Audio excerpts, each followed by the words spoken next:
कि हम लोगों ने एक बहुत सेंसिटिव इशू को जो 30 साल से जिसका जस्टिस नहीं हुआ है उस चीज़ को लेकर फिल्म बनाई है और काफ़ी सेंसिटिविटी के साथ बनाई है।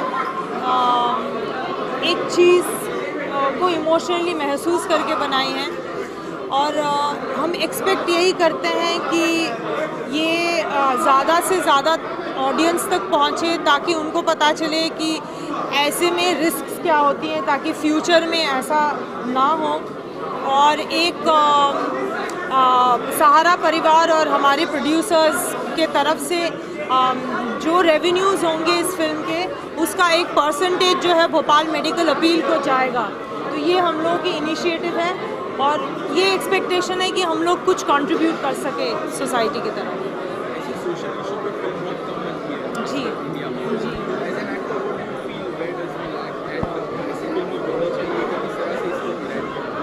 हाँ, मुझे लगता है कि फिल्मों का मतलब एक फंक्शन एंटरटेनमेंट है जो बहुत अच्छी बात है क्योंकि हम लोग हंसना और एंटरटेन होना पसंद करते हैं। लेकिन एक और फंक्शन ये भी है कि हम एंगेज करें डायलॉग में, सोशल जस्टिस में, क्योंकि एक बहुत पॉपुलर माध्यम है और इस माध्यम के थ्रू हम बहुत सारे क्वेश्चंस रेस कर सकते हैं। और फीचर फिल्म में डॉक्यूमेंट्री या न्यूज़ के साथ ये डिफरेंस रहता है कि आप इमोशनली उन कैरेक्टर्स के साथ जुड़ते हो, आप उनका पेन जो है इमोशनली महसूस कर पाते हो। तो उससे क्या होता है कि लोगों में जागरूकता जो है वो ज़्यादा बढ़ती है। भोपाल प्रेयर फॉर रेन एक ऐसी हमारे जीवन का एक ऐसा हादसा है जिसमें एक नाइट ने पूरे विश्व में एक खौफ फैला दिया था। और पिछले 30 साल से ये एक्चुअली 2 हादसे हो गए थे। एक हादसा 3 दिसंबर 1984 को हो गया था और दूसरा हादसा उसके दुष्परिणाम के रूप में आज 2014 तक हम भुगत रहे हैं। कि कभी कभी होता है कि आदमी का पैर टूट जाए और फिर वो जुड़ जाता है तो पुराना पैर याद नहीं रहता है कि, लेकिन एक ऐसा आता है कि जब आप अपने बच्चों को देखते हैं, जब तक अपने परिवार को देखते हैं तो आपको वो 30 साल की जर्नी ऐसा लगता है कि कल शुरू हुई थी। हम लोग एंटरटेनिंग लोग हैं, हम लोग रियलिटी तो वापस नहीं ला सकते, लेकिन मैं बहुत सौभाग्यशाली हूँ कि एक हॉलीवुड की टीम ने गांधी फिल्म के बाद में एक ऐसी भारतीय पृष्ठभूमि की फिल्म को चुना जिसका लेना देना पूरी दुनिया से है और एक ऐसी इंडियन कार्बाइड के डिजास्टर से है। तो ये फिल्म के पीछे था कि इसमें लीगल और पॉलिटिकल तो बहुत सारी डॉक्यूमेंट्रीज बन चुकी थी। तो मैंने अपने डायरेक्टर से पूछा कि मैं कोई भी कंट्रोवर्सी फिल्म की हिस्सा नहीं बनना चाहता हूँ, आप बनाना क्या चाहते हैं? तो उन्होंने कहा कि मैं एक डिजास्टर बेस्ड स्टोरी बनाना चाहता हूँ। जैसे एक टाइटनिक बनी थी वैसे ही मैं चाहता हूँ कि एक देसी टाइटनिक ऐसी हो कि एक पति पत्नी मजदूर हैं और उनकी नज़र के थ्रू एक फिल्म कैसे हुआ इंडियन कार्बाइड में इतना बड़ा डिजास्टर जिसमें एक नाइट मतलब हज़ार लोगों को पी गई और लोग घुट के मतलब मर गए और जो जी गए वो आज तक घुट रहे हैं।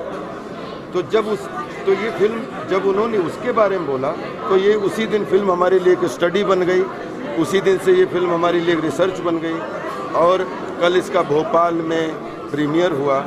3 दिसंबर था, 30वीं बरसी थी। भोपाल एक इतना संवेदनशील शहर है और भोपाल की ये डिजास्टर है और भोपाल में जब ये फिल्म हुई तो बहुत सारे लोगों ने गले लगा लिया और बोले पिछले 30 साल में अगर कुछ मरहम लगा है और पिछले 30 साल में अगर सच में आंखें नम करने का मौका मिला है तो ये फिल्म का क्लाइमेक्स है। और आपको इतनी दुआएं देते हैं कि ये फिल्म जो है आपको, और सबसे अच्छी बात है कि सहारा परिवार ने और सबने मिलके इसमें भोपाल विक्टिम्स के लिए उसमें जो मेडिकल अपील भी कट की, इसमें जो भी फिल्म के जो कलेक्शन होगा उसका एक हिस्सा मेडिकल अपील के लिए जाएगा। तो एक अभिनेता के रूप में हम लोग बहुत सारे नौटंकी वाली कॉमेडी, पूरे जीवन हंसना नहीं होता, पूरे जीवन रोना नहीं होता, लेकिन जब एक फिल्म में एक संवेदना व्यक्त की जाए, एक लाइफ व्यक्त की जाए, तो राजपाल यादव इंस्टीट्यूट से बिलोंग करते हैं तो आई थिंक 150 फिल्में एक तरफ, भोपाल प्रेयर फॉर रेन एक तरफ, और उन 150 फिल्मों को मैं ज़िंदगी भर उनका एहसान नहीं भूलूंगा। अगर वो नहीं की होती तो आज भोपाल प्रेयर फॉर रेन नहीं मिलती। एक ट्रिब्यूट करने का मौका नहीं मिलता। मैं ये पूरी फिल्म अपने भोपाल उन वासियों को ट्रिब्यूट करना चाहता हूँ कि जिन्होंने अपना सब कुछ इसमें खोया है। एक अभिनेता होने के नाते मैं उनकी मदद तो नहीं कर पाया, लेकिन एक लाइफ जी के और अपनी आंखों में 4 आंसुओं फिल्म के माध्यम से ला के उनको एक भावभीनी श्रद्धांजलि जरूर दे पाया। आप सबको love you all. So we had a premiere in New York and we had a premiere in Los Angeles, and we got a really good response there. And while people didn't know what Bhopal was, so over here it's different because people know what Bhopal is, people know what happened 30 years ago. So it's a different, complete reaction that we're getting over here. So I'm really looking forward for the release tomorrow. We were in Bhopal yesterday and we had a premiere with the survival victims of the Bhopal tragedy and with the Chief Minister, and we got a really positive review. So, I'm really looking forward for tomorrow and the release of the movie. It's my first time, having a premiere here in India, so I'm really looking forward and enjoying this. What kind of role do you have in the film? So I play, her name is Rekha, and she is this newlywed. She's about 18, 19 years old. She moved to Bhopal and she has this much admired life. And then her husband is the first one to be killed in the Union Carbide. And then you see how her life changes from this much admired life to one of grief and desperation. And it follows her journey, like how does she survive when she's a widow in 1980s? She becomes untouchable to society, and basically she represents all the silent sufferers of people of Bhopal.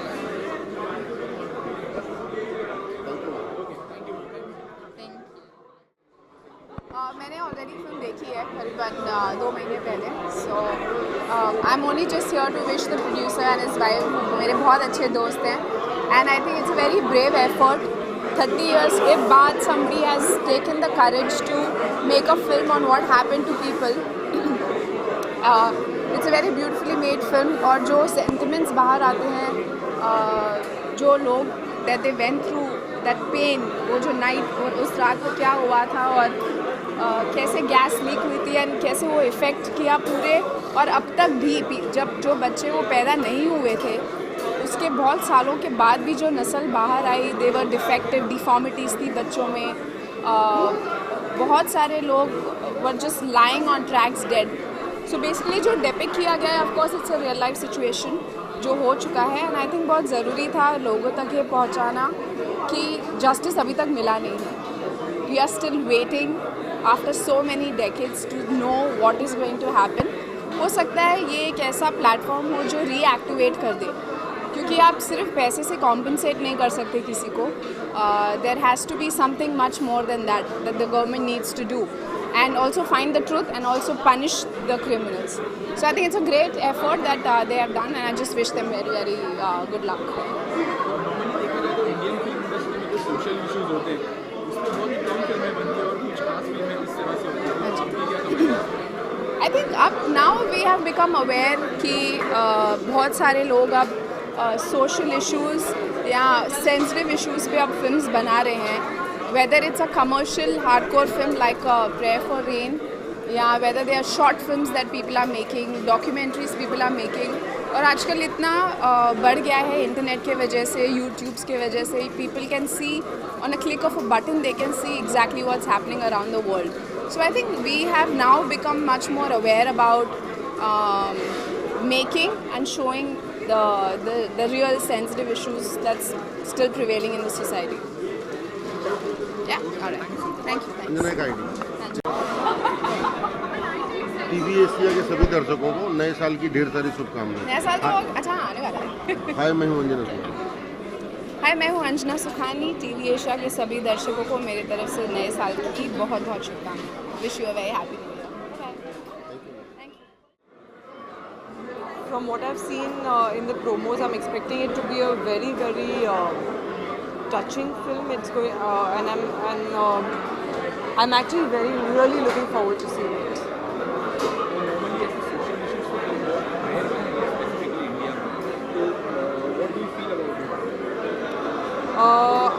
कम बनती है, लेकिन बन रही हैं social issues पे film, और I think ये बहुत अच्छी बात है और इन फिल्मों को डेफिनेटली ज़्यादा बढ़ावा मिलना चाहिए।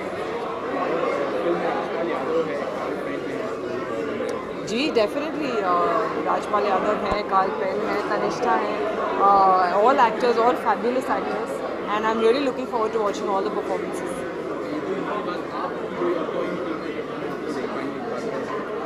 सून होपफुली जब मुझे एक ऐसा स्क्रिप्ट मिले, मुझे एक ऐसा कैरेक्टर मिले जो मुझे पसंद आए, then definitely. Absolute pleasure, Claude. Thank you so much. It's always a pleasure and such joy to meet up again with my Laundries family, as I say. Truly, 15 years